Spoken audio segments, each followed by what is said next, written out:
자, 오늘 볼 말씀은 사무엘하 11장 4절부터 9절까지의 말씀이 되겠습니다. 사무엘하 11장 4절부터 9절까지입니다. 다윗이 전령을 보내어 그 여자를 자기에게로 데려오게 하고 그 여자가 그 부정함을 깨끗하게 하였으므로 더불어 동침하매 그 여자가 자기 집으로 돌아가니라. 그 여인이 임신하매 사람을 보내 다윗에게 말하여 이르되 내가 임신하였나이다 하니라. 다윗이 요압에게 기별하여 햇사람 우리아를 내게 보내라 하매 요압이 우리아를 다윗에게로 보내니 우리아가 다윗에게 이르매 다윗이 요압의 안부와 군사의 안부와 싸움이 어떠했는지를 묻고 그가 또 우리아에게 이르되 네 집으로 내려가서 발을 씻으라 하니 우리아가 왕궁에서 나가매 왕의 음식물이 뒤따라가니라. 그러나 우리아는 집으로 내려가지 아니하고 왕궁문에서 그의 주의 모든 부하들과 더불어 잔지라. 다윗의 죄가 적나라하게 드러나고 있는 그런 성경의 모습이죠. 참, 오늘 우리는 이 본문을 두려운 마음으로 봐야 되고 우리 자신을 돌아봐야 될 것으로 믿습니다. 먼저 4절을 보면 다윗이 전령을 보내서 그 여자를 자기 집으로 데려오게 했다. 뼈아픈 실수가 아니죠. 잘못된 행동, 죄악된 행동이죠. 한 가정과 하나님의 율법을 파괴하는 행동으로 극형인 사형에 해당하는 범죄를 지금 저지르고 있는 거예요.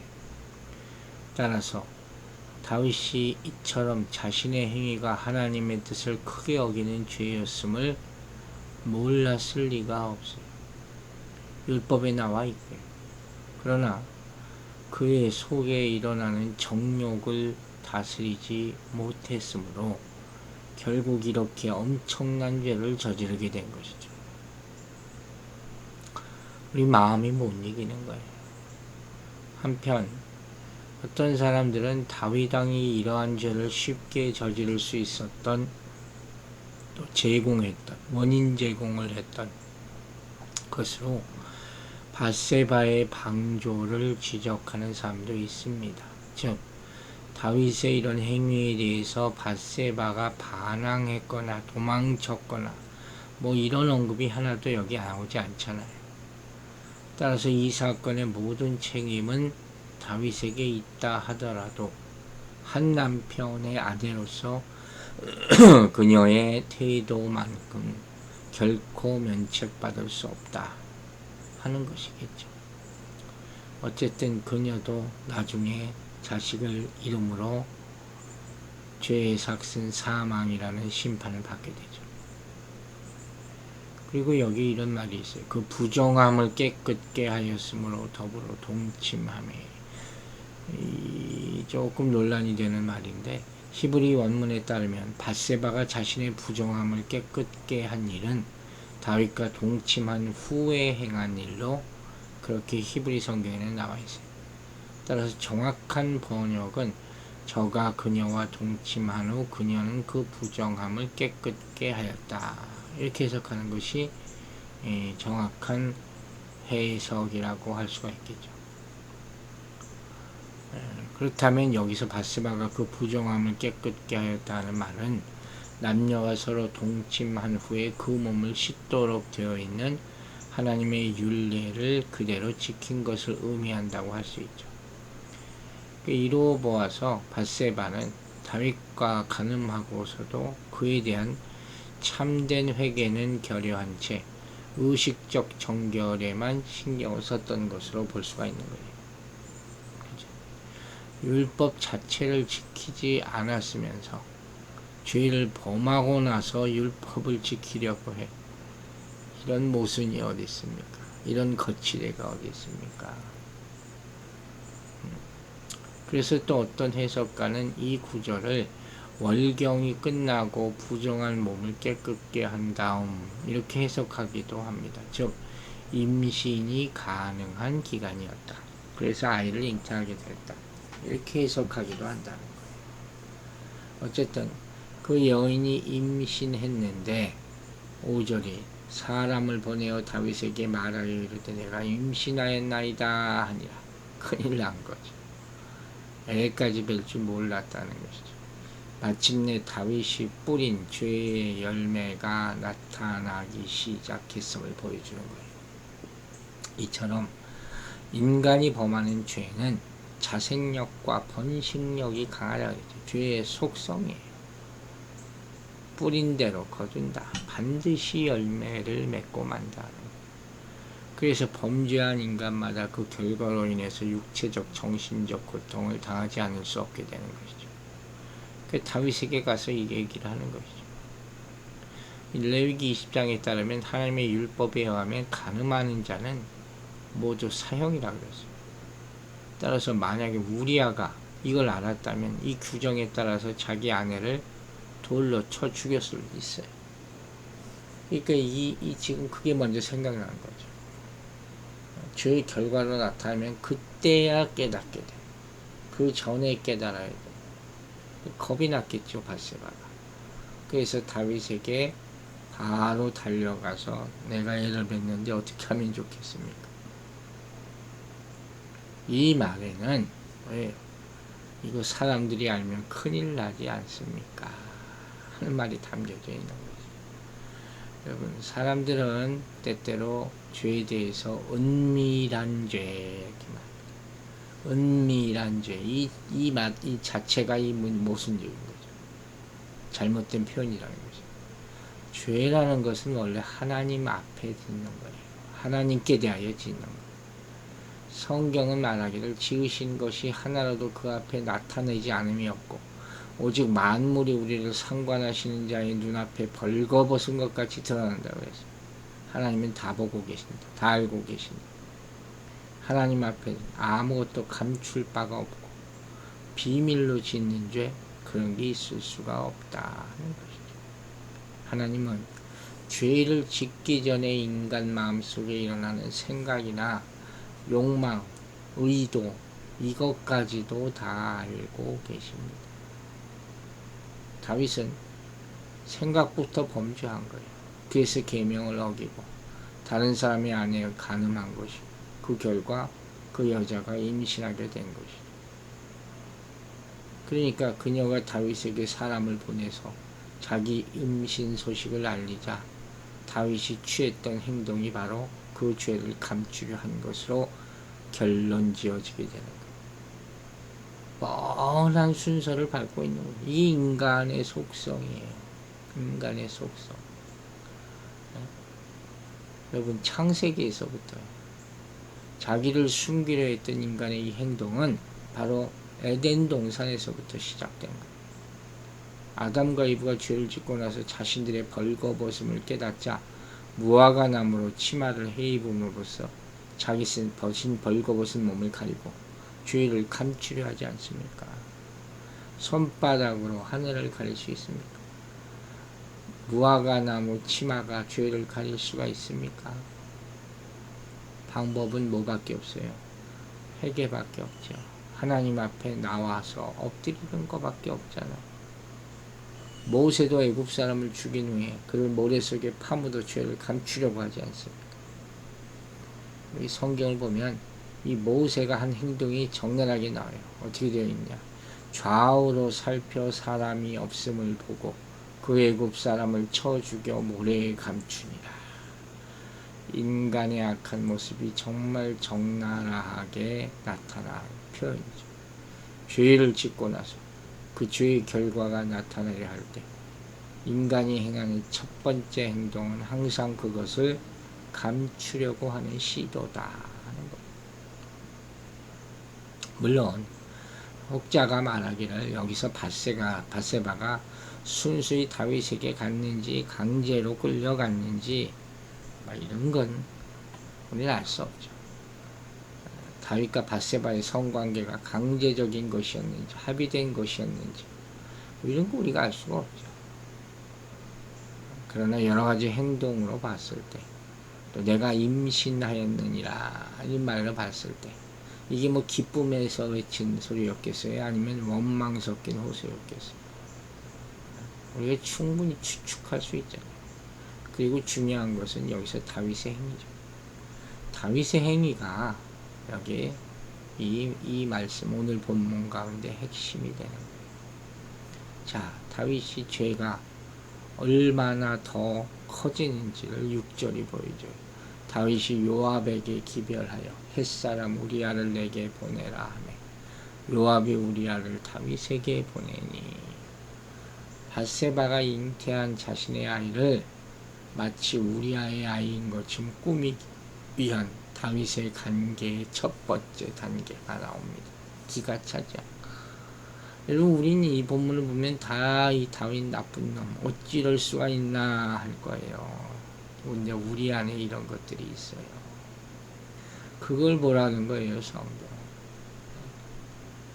그러니까 지금 밧세바의 잉태가 우리아로 말미암은 것처럼 위장하기 위해서 지금 다윗이 전쟁터에 나가 있던 우리아를 급히 소환한 이런 장면. 이처럼 자신의 범죄를 은폐하기 급급한 다윗의 모습은 그가 하나님과의 정상적인 관계에서 완전히 떠났다. 이걸 시사해 주는 거죠. 자기 죄 때문에 공경에 빠질 수는 있어요. 그러나 죄를 은폐하려고 하면 안 돼요. 여기서 자기 자신이 사단은 얘기하는 거예요. 아유, 감추면 숨길 수 있어. 이 어려움에 지금 당장 피할 수 있어. 그렇지 않아요. 겸손히 죄를 고백하고 하나님의 자비와 인도를 간절히 구하는 것밖에 방법이 없어요. 그런데 더 큰 죄를 짐으로 말미암아 계속 자신을 더 큰 어려움에 빠뜨리게 되는 그런 모습을 보여주는 것이죠. 자, 여기서 우리아가 어떻게 반응하는지를 봅시다. 7절 보세요. 우리아가 다윗에게 이르매 다윗이 요압의 안부와 군사의 안부와 싸움이 어떠했는지를 묻고.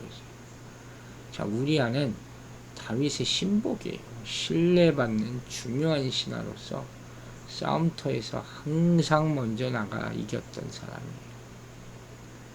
지금 다윗은 마치 우리아를 불러가지고 마치 지금 이 암문자 성과들의 싸움에서 포위 과정에 대한 상황, 요압의 근황, 뭐 이런 것을 묻는 것처럼 보고를 듣기 위하는 것처럼 그를 부른 거죠. 아무도 몰랐을까요? 하나님은 아셨겠죠. 이게 바로 거짓과 위선이라는 거예요. 죄를 감추려는 의도에서. 아마 사람들이 그랬겠죠. 이 지금 한창 전쟁 중에 우리아를 왜 갑자기 이렇게 부르나. 악의 길을 가는 때는 악한 꾀가 이렇게 나오는 거예요. 자기 자신을 파괴하는 것이죠. 이런 모든 질문이 다 자신의 속사정을 위장하기 위한 다윗의 거짓된 물음이고 위선이죠. 다윗은 점점 더 죄악을 쌓고 있음을 보게 되는 거예요. 즉 처음에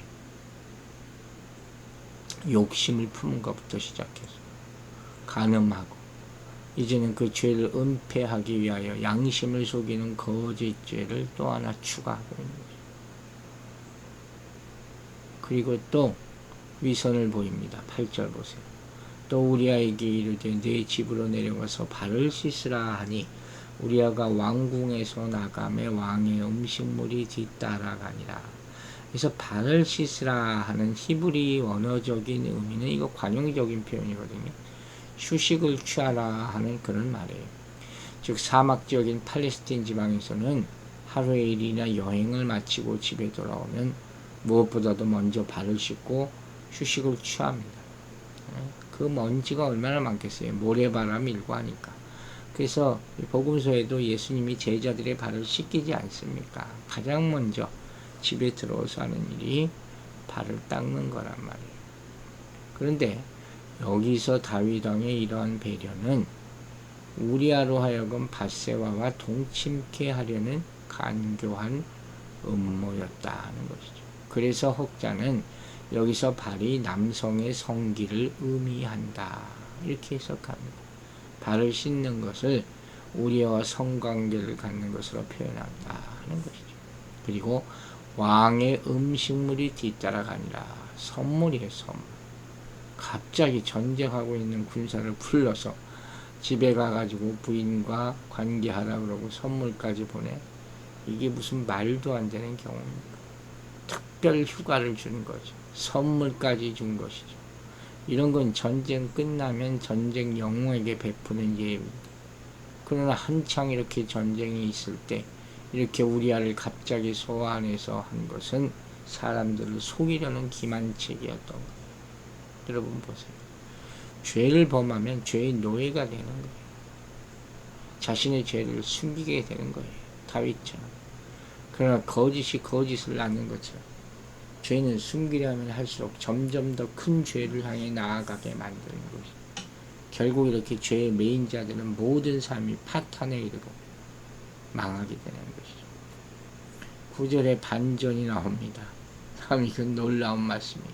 그러나 우리아는 집으로 내려가지 아니하고 왕궁 문에서 그의 주의 모든 부하들과 더불어 잔지하. 다윗의 악한 계획이 한순간에 다 무너져 버리는 거죠. 이 왕궁문을 지키던 시위병들이 거처하던 숙소에서 잤다는 거예요. 우리아는 다윗의 호의를 사용하고 왕궁의 시위병들과 함께 밤을 지새운 것이죠. 자기 부인 밧세바와 밤을 지내지 않았다는 것이죠. 이건 순전히 우리아의 충성심에서 우러나온 행동이었어요. 지금 한창 전쟁 때인데 자기 혼자 와서 집에서 편안하게 씻고 자? 이건 안 됩니다. 이렇게 생각하는 것이죠. 이게 지금 다윗의 행동과 우리아의 행동이 너무도 대조적으로 나타나지 않습니까? 우리아는 지금 한창 전쟁 중인 국가의 어려움과 위험을 인식하고 자기가 왕의 허락으로 즐길 수 있는 그런 즐거움도 멀리해요. 사양해요. 그에 반해서 다윗은 불법적인 쾌락을 자기가 즐기고 그것을 은폐하려 하고 있는 거예요. 왕이 돼가지고 지금 이러고 있는 거예요. 이게 다윗이 얼마나 부끄러워해야 됐어요. 신명기 23장 9절에 내가 대적을 치러 출전할 때 모든 악한 일을 삼갈지니라 했거든요. 나라의 운명이 달린 그런 전쟁 중에 왕이 이런 짓을 한 거예요. 이렇게 참 우리아는 이 율법보다도 더 엄한 것까지 지켰음에도 불구하고 그게 마음이죠. 다윗은 이 율법부터 마음까지 다 어기게 된 것이죠. 그래서 어떤 사람은 또 지금 이렇게 왕궁 시위병들과 함께 잠을 잔 우리아가 그 군사들로부터 밧세바가 다윗의 총애를 받고 궁전에 출입한 소식을 들었을 것이다. 이렇게 주장합니다. 충분히 가능한 일이겠죠. 결국 우리아도 밧세바의 부정을 알았을 것이라 하는 거예요. 근데 우리아가 눈치를 챘던 못 챘던 그게 중요한 게 아니에요. 그는 이런 마음을 닫고 끝까지 아내를 가까이 하지 않았다. 이 모든 일이 누구의 역사입니까? 하나님의 뜻이라는 다윗의 죄를 드러내기 위한, 그죠? 다윗으로 하여금 양심의 소리를 듣고 깨달아 죄를 자복하고 참회하도록 만들기 위해서 하나님이 모든 일을 이렇게 만드신 거예요. 여러분 어떻습니까? 마지막으로 한 가지 교훈을 드립니다. 우리는 매일 기도할 때 죄에 대한 회개를 절대로 빠뜨리지 말아야 합니다. 특별히 여러 가지 죄악을 뭉뚱그려서 기도하지 마세요. 그건 올바른 회개가 아니에요. 구체적으로 솔직하게 고백하시기 바랍니다. 모든 것을 다 주님께 고백할 때 용서와 은혜가 임하게 될 줄로 믿습니다. 기도하겠습니다. 아버지 하나님, 우리의 모든 죄를 용서하여 주시옵소서. 하나하나 다 떠오르고 우리가 특별히 다윗처럼 감추려 했던 죄 아버지가 아심을 하십니다. 순간순간 회개할 수 있도록 도와주시고 그것을 가지고 살지 않도록 우리에게 선한 마음과 하나님의 빛을 비춰 주시옵소서. 어떤 죄도 하나님 앞에 은폐할 수 없음을 알게 하여 주시고 우리가 짓는 죄는 다 하나님 앞에서 짓는 죄임을 깨달아 알게 하여 주시고 회개하는 마음으로 내려놓을 때 그때 우리 마음에 평안이 오고 하나님의 용서로 말미암은 은혜가 임하게 될 줄로 믿습니다. 오늘 하루도 회개하며 우리 어제 하루 동안 지은 일을 회개하며 또 감사하며 새 은혜를 소망하며 시작하게 하심을 감사드리며 예수 그리스도의 이름으로 기도했습니다. 아멘.